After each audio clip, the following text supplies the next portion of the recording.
नमस्कार दोस्तों, आज के हमारे इस वीडियो में हम आपके लिए जितिया व्रत की कथा लेकर आए हैं। एक समय की बात है, नर्मदा नदी के पास कंचनवटी नाम का एक नगर था।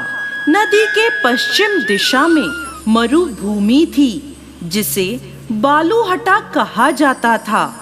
वहाँ विशाल पाकड़ का एक पेड़ था। उस पेड़ पर चील रहती थी। पेड़ के नीचे एक खोखर था, जिसमें सियारिन रहती थी। चील और सियारिन में गहरी दोस्ती थी। एक बार दोनों ने मिलकर कुछ स्त्रियों को जितिया व्रत करते हुए देखा। तब उन्होंने यह व्रत करने का संकल्प लिया। फिर दोनों ने भगवान ज्योतवाहन की पूजा करने के लिए निर्जला व्रत रखा।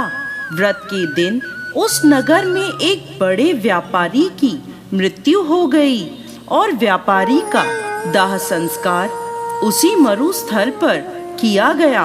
दिन बीतने के बाद जब रात हुई, तब वहाँ मौसम खराब हो गया। बिजली कड़कने लगी और बादल गरजने लगे। वहाँ पर बड़ा तूफान आ गया। अब सियारिन को भूख लगने लगी। मुर्दा देखकर वो खुद को रोक ना पाई और उसने व्यापारी के शरीर को खा लिया और उसका व्रत टूट गया।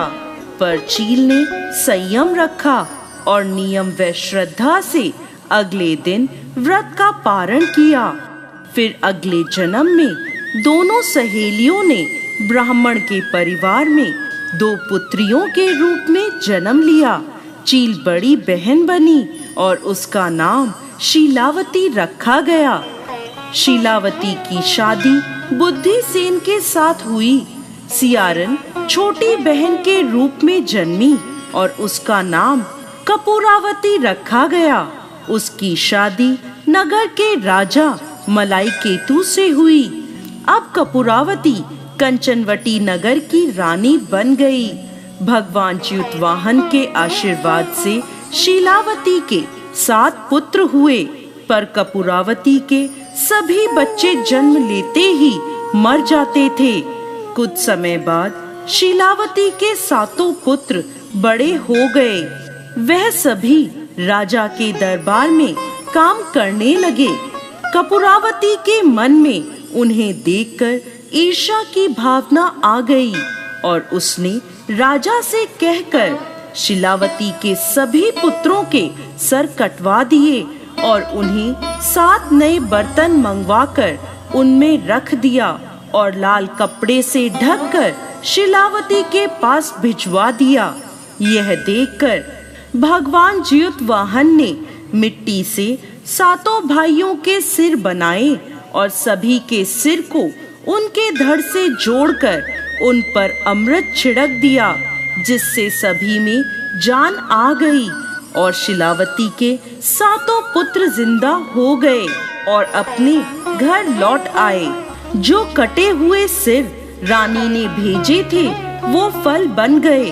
दूसरी ओर रानी कपूरावती शीलावती के घर से पुत्रों की मृत्यु का समाचार सुनने के लिए व्याकुल थी। जब बहुत देर तक कोई समाचार नहीं आया, तो कपूरावती स्वयं ही बड़ी बहन के घर चली गई। वहाँ सबको जिंदा और खुश देखकर वो बेहोश हो गई।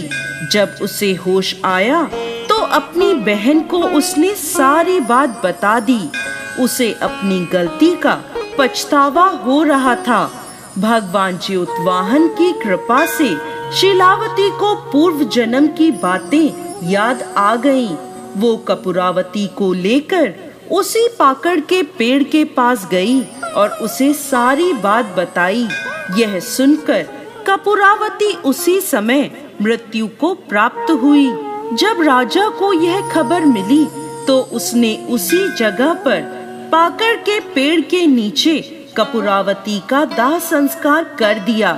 हे भगवान ज्योतवाहन, जैसे आपने शीलावती के 7 पुत्रों की रक्षा करी, वैसे ही इस कहानी को कहते, सुनते और हुंकार भरते सब पर कृपा करना।